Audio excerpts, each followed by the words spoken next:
Bonjour et bienvenue dans le 7e épisode de cette série sur le Deep Learning. Aujourd'hui, nous allons faire un grand pas en avant, car nous allons enfin créer notre premier réseau de neurones artificiels. Pour ça, nous allons d'abord nous focaliser sur l'aspect mathématique, en voyant ensemble ce qu'est la forward propagation ainsi que la back propagation, et c'est seulement dans les prochaines vidéos que nous verrons comment implémenter tout ça en Python. Allez, ne perdons pas de temps, c'est parti.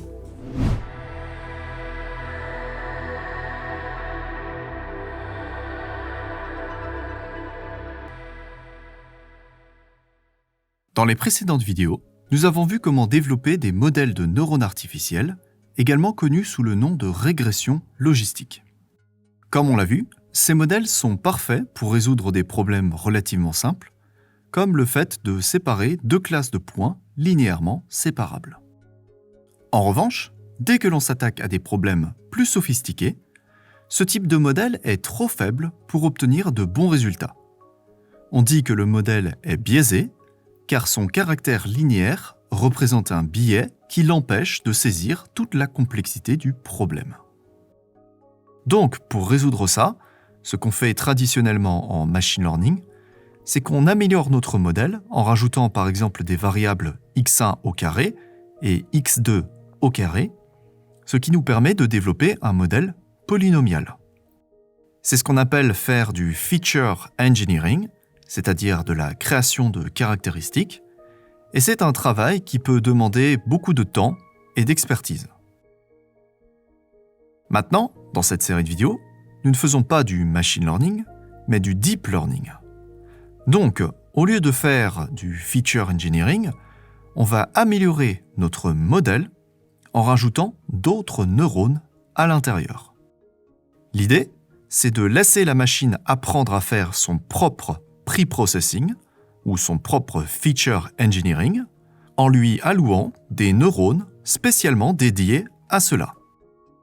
De cette manière, en empilant plusieurs couches de neurones, on obtient un modèle non linéaire qui est capable d'apprendre à résoudre une très grande quantité de problèmes. Donc aujourd'hui, nous allons voir comment créer un tel réseau de neurones à partir des équations que l'on a développées dans les précédentes vidéos.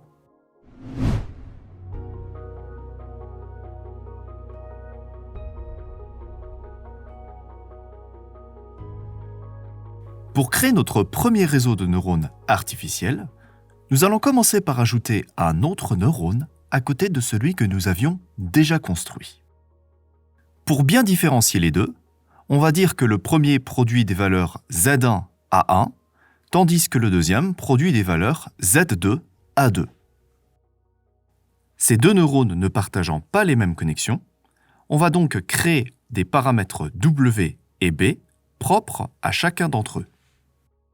En l'occurrence, on note W11, la connexion entre Z1 et X1, W12, la connexion entre Z1 et X2, et W21, la connexion entre Z2 et X1, et W22, la connexion entre Z2 et X2. Chaque neurone reçoit également un biais qui lui est propre, à savoir B1 pour le premier et B2 pour le deuxième.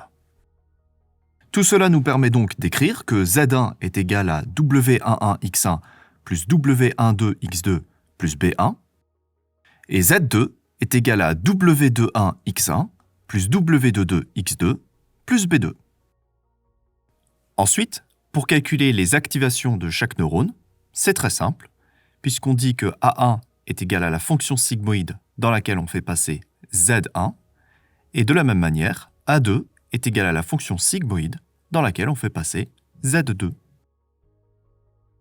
Et voilà, avec ça, vous venez de créer votre premier réseau de neurones à une couche. Au sein de cette couche, vous pouvez rajouter autant de neurones que vous désirez. Par exemple, si nous avons 4 neurones, Z1, Z2, Z3, Z4, alors on calculera Z3 avec des paramètres W31, W32 et B3, et nous calculerons Z4 avec des paramètres W41, W42 et B4. Chaque neurone disposant donc de ses propres paramètres, leurs fonctionnements seront donc indépendants les uns des autres. Ce qui fait que plus vous en mettrez, plus votre réseau sera puissant, mais aussi lent à entraîner. À présent, ce qu'on peut faire avec les résultats de cette première couche, c'est de les envoyer vers une seconde couche de neurones. Pour ne pas confondre les éléments de cette deuxième couche avec ceux de la première couche, on introduit sur chacune de nos valeurs une nouvelle notation qui indique entre crochets le numéro de la couche en question. Donc ici, tout ce qui se situe dans la première couche va s'écrire entre crochets 1 et tout ce qui se situe dans la deuxième couche va s'écrire entre crochets 2. De cette manière, pour calculer les éléments de la deuxième couche de neurones, à savoir Z1 entre crochet 2 et A1 entre crochet 2, nous allons prendre les activations issues de la première couche, à savoir A1 entre crochet 1 et A2 entre crochet 1, et nous allons les associer à des coefficients W et B qui sont propres à la deuxième couche de neurones. De cette manière, on va donc avoir Z1 entre crochet 2 qui est égal à W11 entre crochet 2 fois A1 entre crochet 1 plus W12 entre crochet 2 fois A2 entre crochet 1 plus B1 entre crochet 2. Pour finir, l'activation A1 entre crochet 2 est quant à elle égale à la fonction sigmoïde dans laquelle on fait passer Z1 entre crochet 2. Et voilà comment créer un réseau de neurones à deux couches. Alors comme tout à l'heure, vous pouvez rajouter autant de neurones que vous désirez au sein de cette deuxième couche. Les notations peuvent sembler un peu compliquées, mais en réalité, elles sont juste dans la continuité de ce qu'on a vu jusqu'à présent. En effet, pour calculer Z2 entre crochet 2, nous prenons les activations A1 et A2 issues de la première couche et nous les associons à des coefficients W21, W22 et B2 appartenant à la deuxième couche.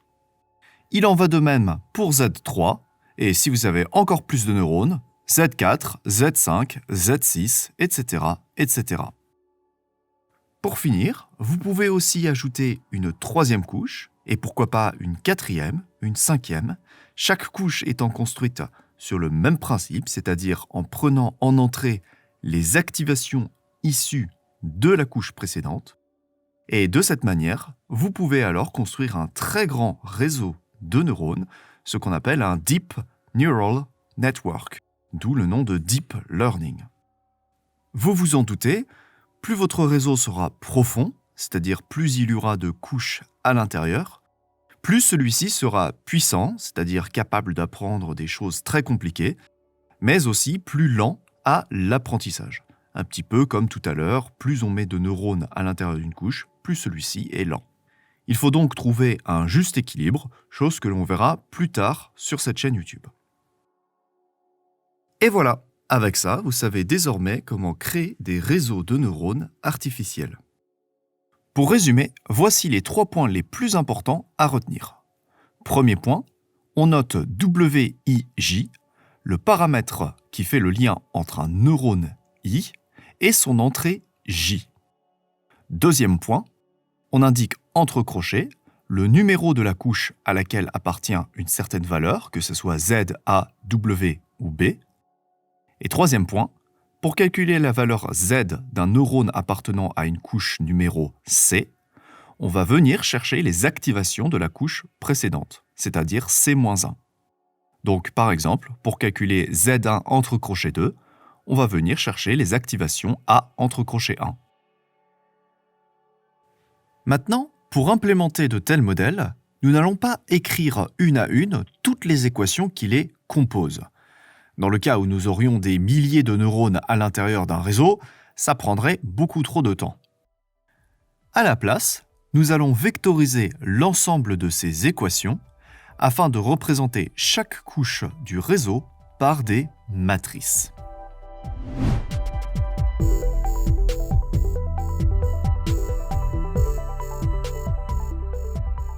Rappelez-vous, nous avions déjà vu ce qu'était la vectorisation dans la 4e vidéo de cette série, lorsque nous avions vectorisé les équations d'un modèle de neurones artificiels.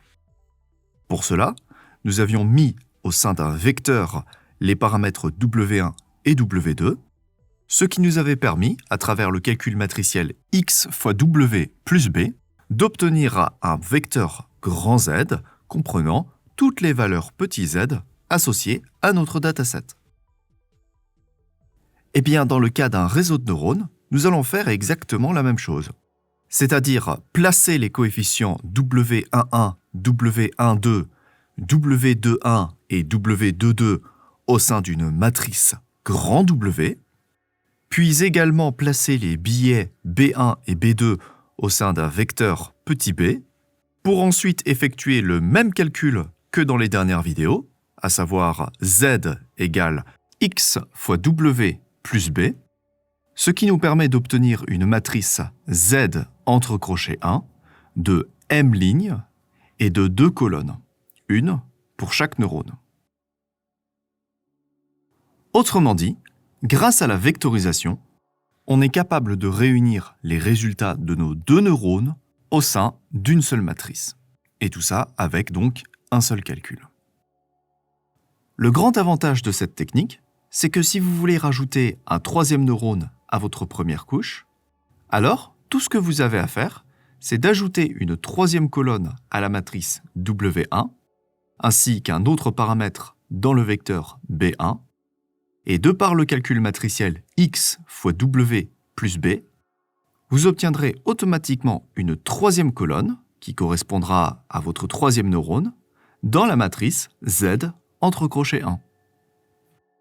Et voilà, vous savez désormais comment vectoriser les équations d'un réseau de neurones.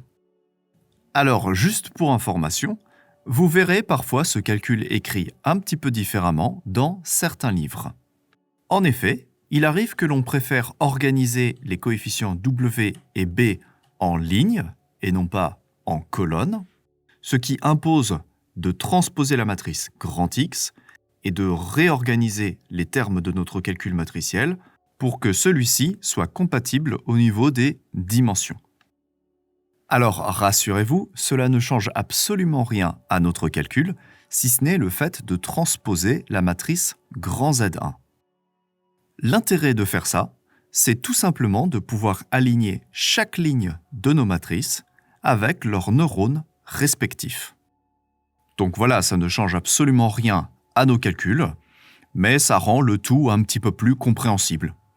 D'ailleurs, ça donne presque l'impression que les données pénètrent les unes après les autres dans le réseau et que chaque neurone produit une séquence de valeurs que l'on enregistre en tant que ligne dans la matrice grand Z. Personnellement, j'aime bien cette représentation, c'est pourquoi je vous propose de l'utiliser dans la suite de ces vidéos. Donc, pour résumer, lorsque vous voulez vectoriser la première couche d'un réseau de neurones, il vous suffit d'écrire que grand Z1 est égal à grand W1 fois X plus B1. Ensuite, pour obtenir les activations de cette première couche, il suffit de passer la matrice grand Z1 au sein de la fonction d'activation, ce qui nous retourne une matrice grand A1 de même dimension que la matrice grand Z1. Tout simplement. Alors, cette matrice grand A1, on peut ensuite l'envoyer vers la deuxième couche de notre réseau.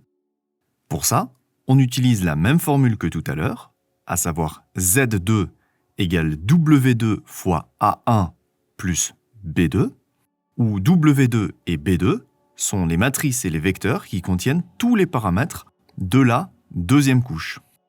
Alors ça, c'est important à savoir, W2 est donc de dimension N2 fois N1, où N2 c'est le nombre de neurones de la deuxième couche, et N1 c'est le nombre de neurones de la première couche, et B2 est quant à lui de dimension N2 fois 1. Ensuite, vous comprenez l'idée, on calcule A2 à partir de Z2, puis on calcule Z3 à partir de A2, etc., etc. Et en fait, le tout, ça forme ce qu'on appelle l'étape de forward propagation. En français, c'est ce qu'on peut traduire par propagation vers l'avant, et c'est donc cette étape qui nous permet de faire passer les données de la première couche jusqu'à la toute dernière. Et voilà, avec ça, vous savez désormais comment créer un réseau de neurones artificiels. Maintenant, il ne reste plus qu'à l'entraîner. Et pour ça, nous allons utiliser une technique très connue du deep learning, celle de la backpropagation. Allez, c'est parti.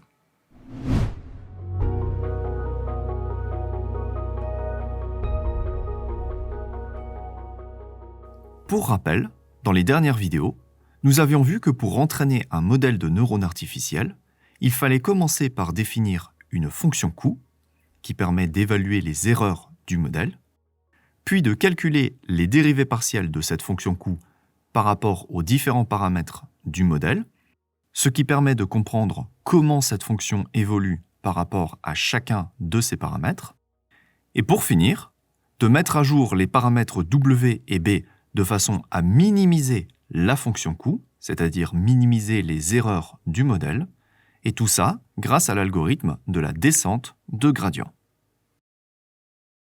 Eh bien, dans le cas d'un réseau de neurones, on procède exactement de la même manière. C'est-à-dire qu'on commence par définir une fonction coût qui prend en compte la sortie du réseau. Ici, il s'agit du vecteur A2. Puis, dans un second temps, on calcule la dérivée partielle de cette fonction par rapport à chaque paramètre du réseau, donc les paramètres de la deuxième couche, W2 et B2, ainsi que les paramètres de la première couche, W1 et B1. Et pour finir, on met à jour ces différents paramètres grâce à l'algorithme de la descente de gradient. Alors, comme vous pouvez le constater, je n'ai pas donné ici les formules des différentes dérivées partielles. En effet, ça va être votre exercice de les trouver pour la prochaine vidéo. Et pour ça, vous allez devoir utiliser la technique de la backpropagation.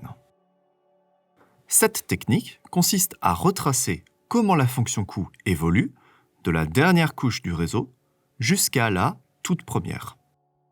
Un petit peu comme ce que nous avions fait dans la troisième vidéo de cette série, lorsque nous avions calculé les gradients d'un modèle de neurones artificiels.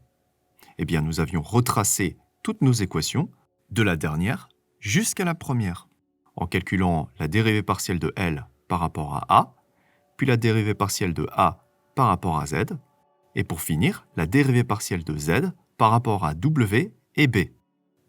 En simplifiant tous les éléments de cette chaîne de gradients, on obtient bien les dérivées partielles de L par rapport à W et par rapport à B. Maintenant, dans le cas d'un réseau de neurones, nous allons faire exactement la même chose. C'est-à-dire qu'on va calculer la dérivée partielle de L par rapport à A2, puis la dérivée partielle de A2 par rapport à Z2, et pour finir, la dérivée partielle de Z2 par rapport à W2 et B2, ce qui nous permet de calculer les gradients de la deuxième couche. Ensuite, pour calculer les gradients de la première couche, eh bien, on va poursuivre ce retracement encore plus loin en arrière. Pour commencer, on repasse par le même chemin que tout à l'heure, c'est-à-dire la dérivée partielle de L par rapport à A2, puis la dérivée partielle de A2 par rapport à Z2, et ensuite, afin de passer de la deuxième couche à la première couche, eh bien, on calcule la dérivée partielle de Z2 par rapport à A1. Après quoi, il suffit de calculer la dérivée partielle de A1 par rapport à Z1, et pour finir, la dérivée partielle de Z1 par rapport à W1 et B1. Et voilà, c'est ça qu'on appelle la backpropagation. En français, donc, la propagation vers l'arrière, puisqu'on retrace tout notre calcul de la dernière équation jusqu'à la toute première. Alors tout ça nous donne donc les équations de nos différents gradients, et ces équations, on peut en général les simplifier de la manière suivante. Comme on peut le constater, les gradients de la deuxième couche commencent toujours par la même base, à savoir d rond L sur d rond A2, multiplié par d rond A2 sur d rond Z2. Donc, ce qu'on peut faire, c'est de poser une valeur dz2 qui est égal à ces deux dérivées partielles. Cela nous permet de simplifier l'écriture de nos deux gradients. De la même manière, on constate que les gradients de la première couche commencent également par la même base, ici en bleu. Alors ce qu'on fait en général, c'est qu'on pose une valeur dz1 qui est égale à toute cette expression en bleu. Et au sein de cette même expression, qu'est-ce qu'on retrouve? Eh bien, on retrouve dz2. Donc on peut dire que dz1 est égal à dz2 multiplié par la dérivée partielle de z2 par rapport à a1 et par la dérivée partielle de a1 par rapport à z1. Ce qui nous permet donc de simplifier le calcul des gradients de la première couche avec cette expression.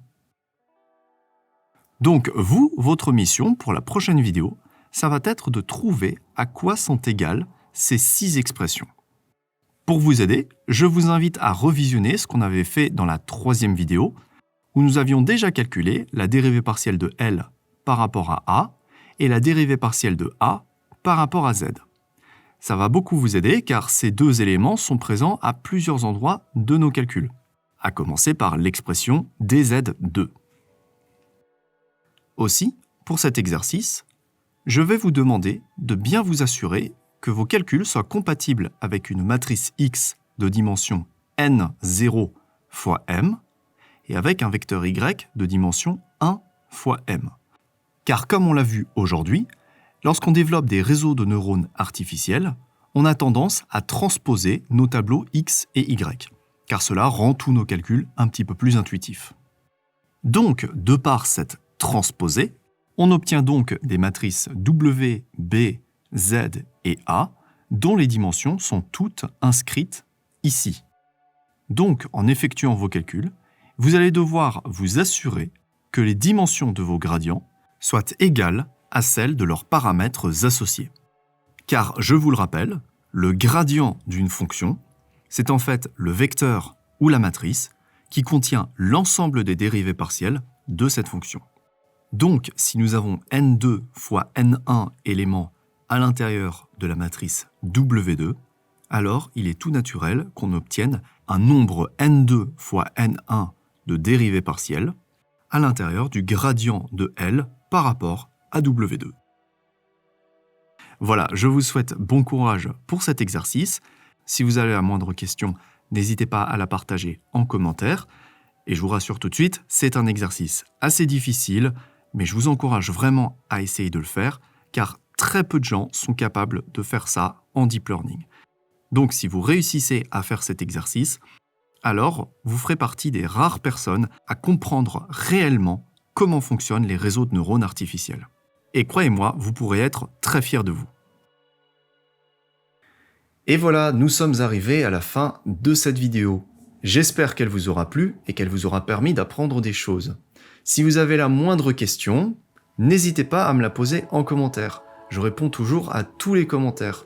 Sinon, je tiens aussi à remercier tous les gens qui me soutiennent sur Tipeee. Vraiment, ça me fait très plaisir.